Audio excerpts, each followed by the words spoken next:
क्यों आवश्यकता पड़ी नए संसद भवन की? आखिरकार वो क्या है राजदंड जिसके चक्कर में इतिहास को खंगाला जा रहा है? नमस्कार, मैं सतीश, आप सभी का स्वागत है नेल्सन मंडेला क्लासेज पर। सबसे पहले आप नए संसद भवन की तस्वीरें स्क्रीन पर देख सकते हैं कि किस तरीके से नए संसद भवन को बनाया गया है। इसका आकार जो है वो त्रिकोणाकार है। आप संसद भवन को देख सकते हैं, नए वाले संसद भवन को। अब अपन बात करें पुराने वाले संसद भवन की, तो अंग्रेजों के ज़माने में भारत को एक संसद मिली थी। आज से लगभग 100 साल पहले एक संसद मिली थी भारत को। जब पुरानी संसद अगर भारत के पास थी तो नए संसद भवन की आखिरकार क्यों जरूरत पड़ी, इसके बारे में अपन चर्चा कर लेते हैं। जो पुराना जो संसद भवन है वो लगभग 100 साल होना है उसको, तो नए संसद भवन की इसलिए जरूरत पड़ी क्योंकि जो लोकसभा की जो सीटें हैं, भारत की जिस प्रकार से जनसंख्या आबादी बढ़ी है उसको देखते हुए लोकसभा की सीटें बढ़ाने का जो चर्चा है वो भी आ रही है कि लोकसभा की सीटें बढ़ाई जाएगी। लोकसभा की अगर सीटें बढ़ती है तो जो पुरानी वाली जो संसद भवन थी उसमें बैठने की जो जगह है वो पर्याप्त नहीं है, तो उसी को नजर में रखते हुए उसके अलावा जो पुरानी वाली जो संसद भवन थी उसके जब वो बनी थी अंग्रेजों के ज़माने में, तो उस समय एसी वगैरह, सीवरेज लाइन वगैरह, इन सारी चीज़ों की उसमें सुविधाएं नहीं थी और आगे चलकर इन चीज़ों की उसमें सुविधाएं की गई तो उसके अंदर बहुत ज़्यादा क्षति पहुंची थी। तो उसी को मद्देनजर में रखते हुए लोकसभा की सीटें बढ़ाने को लेकर नए संसद भवन का निर्माण किया गया है। अब इसका उद्घाटन, नए संसद भवन के उद्घाटन की अगर अपन बात करें तो इसका उद्घाटन 28 मई को होने वाला है। प्रधानमंत्री नरेंद्र मोदी स्वयं इसका उद्घाटन करेंगे। 28 मई के दिन इसका उद्घाटन दिन में 12 बजे होगा, जबकि इसका कार्यक्रम सुबह प्रारंभ हो जाएगा, हवन वगैरह भी होगा। विपक्ष की 19 पार्टियां हैं जो इसका विरोध कर रही है। सभी का एक ही मत है कि उद्घाटन राष्ट्रपति के द्वारा कराया जाए। अगर अपन राष्ट्रपति की बात करें तो भारत के सर्वोच्च पद पर जो विराजमान है वो है राष्ट्रपति का पद है, और अभी उसमें विराजमान है श्रीमती द्रौपदी मुर्मू। भारत के प्रथम नागरिक कहलाने का गर्व अभी श्रीमती द्रौपदी मुर्मू को ये गर्व प्राप्त है। और फिर अपन बात करें ये 19 कौन कौन सी विपक्ष की पार्टियां हैं जो इसका विरोध कर रही है, बाइकआउट कर रही है। वो ये चाहते हैं कि जो इसका जो नए संसद भवन का जो उद्घाटन है वो प्रधानमंत्री ना करके राष्ट्रपति इसका उद्घाटन करें, क्योंकि उनका कहना है कि भारत के संविधान में जो संसद की जो व्याख्या है वो 3 लोगों से मिलकर बनी है, एक लोकसभा, एक राज्यसभा और एक राष्ट्रपति। और वो 19 पार्टियां जो इसका विरोध कर रही है उन 19 पार्टियों में शामिल है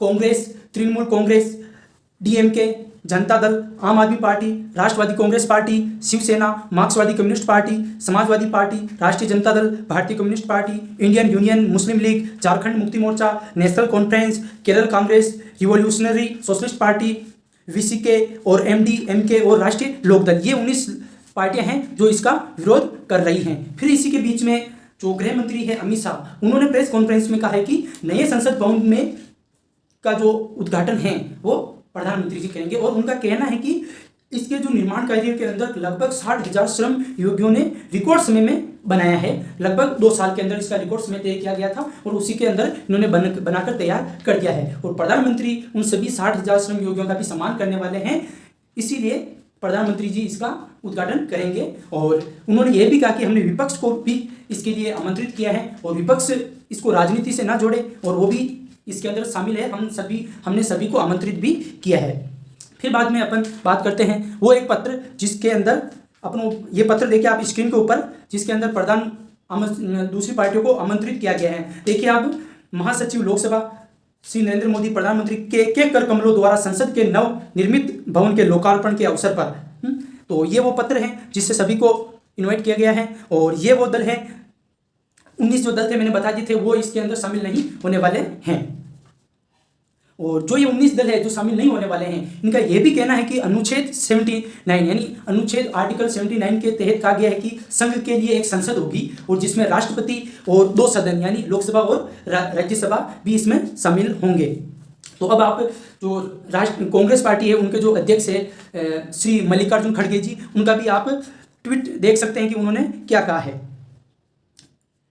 उनका यह कहना है कि भाजपा आरएसएस की सरकार में राष्ट्रपति का जो पद है वो दिखावटी रह गया है। यानी मल्लिकार्जुन खड़गे जी कह रहे हैं कि भाजपा और आरएसएस की सरकार में जो राष्ट्रपति का जो पद है वो सिर्फ क्या रह गया है, दिखावटी रह गया है। उसके अलावा अपन बात करें राहुल गांधी ने भी एक ट्वीट किया है और उसमें उन्होंने कहा है कि राष्ट्रपति से संसद का उद्घाटन न करवाना और नहीं उन्हें समारोह में बुलाना यह देश के सर्वोच्च संवैधानिक पद का अपमान है और संसद अहंकार की ईंटों से नहीं संवैधानिक मूल्यों से बनती है। फिर बाद में अगर अपन बात करें आम आदमी पार्टी की, तो आम आदमी पार्टी ने भी अपने ट्विटर हैंडल से ट्वीट किया है कि नए संसद भवन के उद्घाटन में प्रेसिडेंट द्रौपदी मुर्मू जी को क्यों नहीं बुलाया गया है।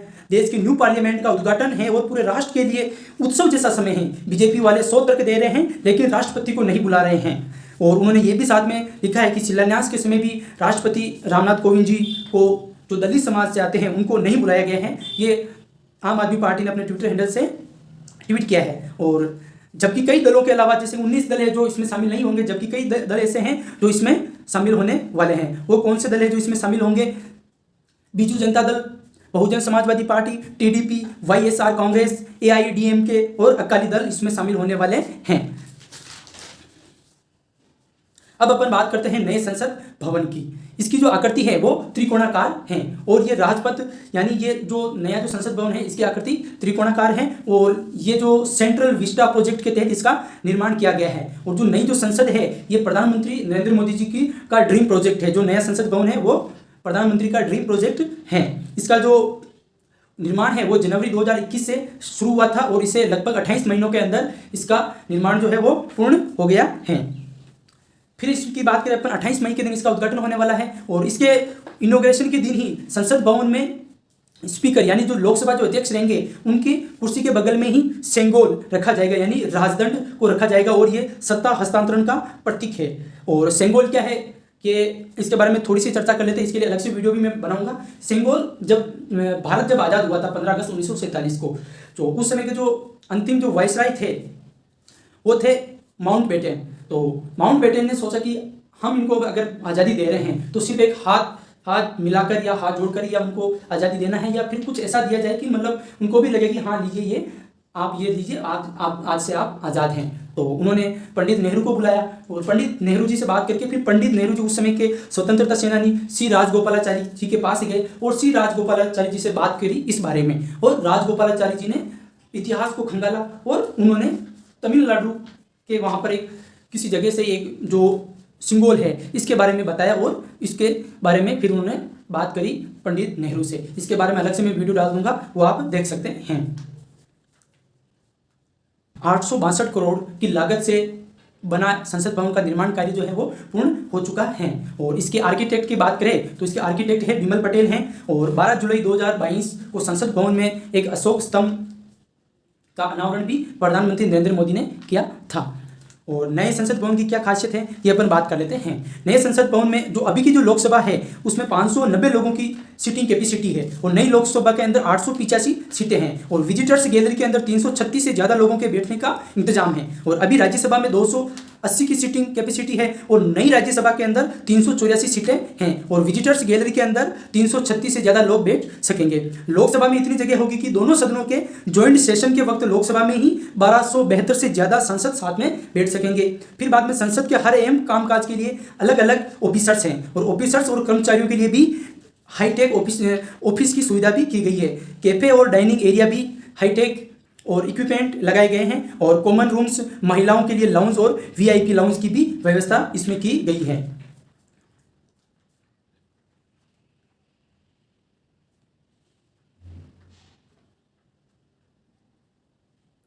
और सिंबल क्या है? जब देश आज़ाद हुआ था 15 अगस्त 1947 के समय, तो उस समय आज़ादी से पहले अंग्रेजों ने पंडित नेहरू से पूछा था कि सत्ता हस्तांतरण के प्रतीक के तौर पर कौन सी चीज़ आपको सौंपी जाए। तो उसी समय पंडित नेहरू जी ने सी राजगोपालाचारी जी से बात करी और सी राजगोपालाचारी ने तमिलनाडु में प्रचलित राजदंड की प्रथा का सुझाव दिया और इसे तमिलनाडु में बनाया गया। और बनाने वाले जो व्यक्ति थे उनका नाम है वुमिदु एथी राजुलू और वुमिदी सुधाकर। ये दोनों व्यक्ति अभी भी जिंदा है। सेंगोल के मायने की अपन बात करें, तमिल शब्द सिमई से बना यानी समृद्धि से भरपूर और शीर्ष पर नंदी की प्रतिमा है। इस पर तमिल में उकेरा गया है कि नेहरू को सौंपा गया है। इसकी जो खोज की बात करें अपन, 1.5 साल पहले पीएम को बताया गया कि 3-4 महीने इसके बारे में 1.5 साल पहले प्रधानमंत्री को बताया गया था। वो 3-4 महीने की खोज के बाद ही इसके बारे में पता चल गया कि ये जो सेंगोल है ये म्यूजियम के अंदर रखा हुआ है। और ये जो प्रधानमंत्री को सौंपेंगे, तमिलनाडु के लगभग 20 पुजारी राजदंड प्रधानमंत्री जी को सौंपेंगे और प्रधानमंत्री जी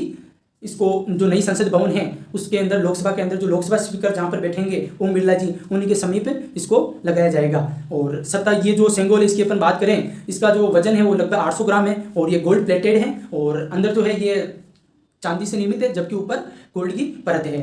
और उस समय इसकी कीमत 15,000 रुपये कीमत थी। और इसकी लंबाई की बात करें तो ये 5 फीट इसकी लंबाई है और अंदर से चांदी का बना है, जबकि ऊपर इस पर सोने की परत है। जय हिंद, जय भारत।